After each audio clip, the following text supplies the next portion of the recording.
Assalamualaikum. This is Abdurrauf. Welcome again our YouTube channel Group of MCQS. अॼु असांजो main topic आहे त शाइरी जूं सनफ़ूं असां पहिरियां ते हिकिड़ो लेक्चर अपलोड करे चुका आहियूं त कुझु असां वधीक उन जा आम कुझु सुवाल आहिनि त उन जे बारे में असां डिस्कस कंदासीं। त अॼु असांजो पहिरियों सुवाल आहे त मर्सियो अरबी लफ़्ज़ जो ज़बान मां वरितलु आहे, उन जी लॻी माना छा आहे? त कंहिंजी वफ़ात ते ॾुख जो इज़हार करणु, या धणीअ जी दरगाह में अर्ज़ु करणु, या धणीअ सगुर जी सनाह करणु, या झंग जी तयारी करणु। त इन जेको सही ऑप्शन थींदो त उहो ए थींदो। त कंहिंजी वफ़ात खां पोइ ॾुख या जो इज़हार करणु, त मर्से जी लॻी माना इहा आहे। क्वेश्चन नंबर असांजो ॿियो आहे 34 आहे त सिंधी शाइरी में जदीद मर्सिया निगारी जो बानी कंहिंखे चयो वेंदो आहे? त सचल सरमस्त खे, आख़ुंद मोहम्मद कासिम खे, या सैयद साबित अली शाह साहिब खे, या एहसान फ़क़ीर साहिब खे। त सैयद साबित अली शाह साहिब खे असां मर्सिया नगारी जो बानी चवंदा आहियूं, छाकाणि त हिनखे बादशाह मर्से जो बादशाह बि चयो वेंदो आहे, छाकाणि त हिन जेको आहे तमामु वधीक जेको आहे मर्से वग़ैरह ते कमु कयो आहे। ॿियो असांजो सुवालु आहे त लतीफ़ साईं जी कहिड़े स्वर में करबला जी पूरे किसे जी तस्वीर चिटी अचे थी? त कामोड में, केॾारो में, ॾहर में, या सुर कल्याण में। त हिन जो सही ऑप्शन थींदो सुर केॾारो में ऐं शाह साहिब जेको आहे करबला जे बारे में ॻायो आहे। क्वेश्चन नंबर असांजो 36 आहे त कलोड़ा दौर हुकूमत में कंहिंजी शाइरी में किसो शहादत इमाम हुसैन अल्फ़े इशबा जी नज़म में बयानु थियल आहे? अब्दुर्रऊफ़ भट्टी साहिब, अब्दुल्ला ठठवी साहिब, अब्दुल्ला नरई, या एहसान फ़क़ीर लांगा साहिब। त हिन जो सही ऑप्शन थींदो अब्दुल्ला साहिब। त हिन में जेको आहे इमाम साहिब जो किसो। ॿियो असांजो क्वेश्चन नंबर 38 आहे त गीत संस्कृत जे लफ़्ज़ क़याम मां वरितलु आहे, उन जी लॻी माना आहे त इज़हार, मोहबत, ॻाइणु, या झुमर हणणु, या ख़ुशियूं मल्हाइणु। त गीत जी लफ़्ज़ी माना आहे त ॻाइणु। हिन जो ॿियों जेको आहे सही ऑप्शन थींदो।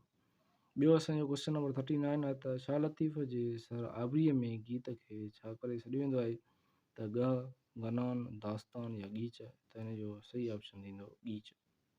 क्वेश्चन नंबर असांजो 40 आहे त सिंधी शाइरी में गीत जो बानीकार कंहिंखे चयो वेंदो आहे? त मोहम्मद सिद्दीक़ मुसाफ़िर, कसचंद बेवस साहिब, इब्राहिम खलील साहिब, या अयाज़ कादरी साहिब। त हिन जो सही ऑप्शन थींदो कसचंद बेवस साहिब खे चयो वेंदो आहे गीत जो बानी।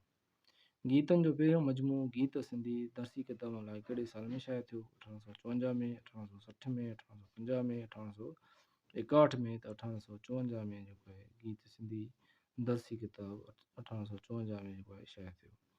क्वेश्चन नंबर 42 आहे त सिंधी शाइरी में जदीद गीत जी शाइरी कहिड़े दौर खां थी? त मुग़लनि जो दौरु हुयो, टालपुरनि जो दौरु हुयो, अंग्रेज़नि जो दौरु हुयो, या आज़ादी खां पोइ। त हिन जो सही ऑप्शन थींदो अंग्रेज़नि जे दौर खां पोइ जेको आहे जदीद गीत जी शुरूआत थी हुई। क्वेश्चन नंबर 43 आहे त हिंदुस्तान में गीत खे अरूज ते पहुचाइण में कंहिंजो वॾो हिसो आहे? त हरी दलगीर जो, या कला प्रकाश जो, या मोती प्रकाश जो, या नारायण श्याम जो। त हिन जो पहिरियों ऑप्शन सही थींदो। क्वेश्चन नंबर असांजो 44 आहे त शेख हयात जी गीतनि लाइ कंहिं चयो हो त शेख हयात गीतनि खे सिंधी शाइरी में राइज कयो आहे? त पीर हसामुद्दीन राशिद साहिब चयो, अब्दुल जब्बार जोणे जो, तनवीर अब्बासी, या ताज जोयो साहिब। त हिन पीर हसामुद्दीन राशिद साहिब चयो हो त शेख हयात जेको आहे गीतनि खे सिंधी शाइरी में राइज कयो आहे। क्वेश्चन नंबर 45 आहे दूहे हिंदी लफ़्ज़ दुहा मां निकितल आहे, हिन बैत केतिरनि ई मिसरनि या सटरनि ते मुश्तमिल हूंदो आहे? त दूहो जेको आहे मुश्तमिल हूंदो आहे 3 ते हूंदो आहे, 6 ते हूंदो आहे, या ॿिनि ते हूंदो आहे। दूहे में जेको आहे 2 सटर हूंदियूं आहिनि।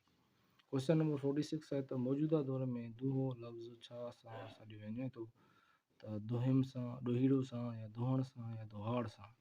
त जेको मौजूदा दौर में दूहे खे असां ॾोहीड़ो करे सघंदा आहियूं। आख़िरी असांजो सुवालु आहे त दूहो सिंधी शाइरी में कहिड़े दौर हुकूमत खां राइज थियो आहे? त अरबन जो दौरु, सुमरन जो दौरु, समाज जो दौरु, या अरगुननि जो दौरु।